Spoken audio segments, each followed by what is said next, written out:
Despite the fact that Double Dragon 5 was licensed out by the original developers Technos back in 1994, Double Dragon 4 has just been released by the new owners Arc System Works. Needless to say, I'm a little bit disappointed. It looks heavily inspired by the NES port rather than the arcade original, right the way down to the visuals, which are very slack as far as I'm concerned. Games used to look like that back in the day, because that was the best that the tech could handle. I mean, why not attempt to make the game look pretty?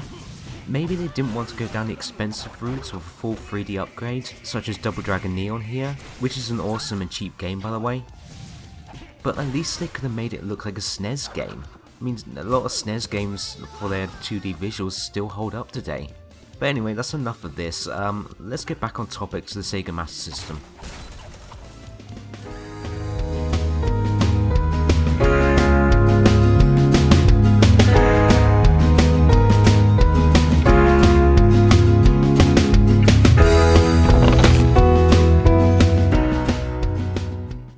Double Dragon is a Technos arcade game from 1987 and was ported to virtually every computer and console at the time, from the Atari 2600, famously on the NES, and even today it has been re-released on the Xbox Live Arcade, Steam and iOS.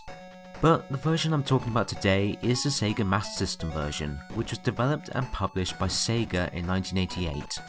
The game, just like its arcade original, is a scrolling beat 'em up, which sees martial artist Billy Lee and his twin brother Jimmy fight their way through the evil black warrior gang in order to rescue Billy's girlfriend Marian, who literally gets beaten up in the first scene. Unlike the NES version of this port, this one sticks closer to the arcade original with none of the platforming and leveling up systems coming across here. It's also worth noting that this version not only allows for up to 3 enemies on screen at any one time, it also retains the simultaneous 2-player mode, which is a little bit of a rarity for the Sega Master System and is great fun. Graphically the game is colourful, smooth and has a fair bit of detail to the drawings on screen. It does look a little bit different to the arcade original, but overall I do like how the sprites are shown here.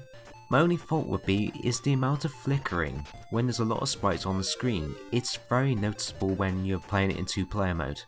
The game itself controls easily enough, with one button for punching and the other one for kicking, with flying kicks coming when you press both together. The kick is virtually useless to me as it has absolutely no range, as well as the baseball bat weapon, so I would recommend ignoring these. Punches and flying kicks seem to work best along with the whip, dynamite and boxes. The enemies however seem to be much stronger than this version, with the early ones taking around about 6 hits before they finally die, and they do have a habit of surrounding you quickly. But to balance this, Sega decided to give you a whole bunch of continues for levels 1 to 3. I don't think that is infinite because I do remember running out before then, but you should be fairly comfortable to reach the end of stage 3 after a few tries.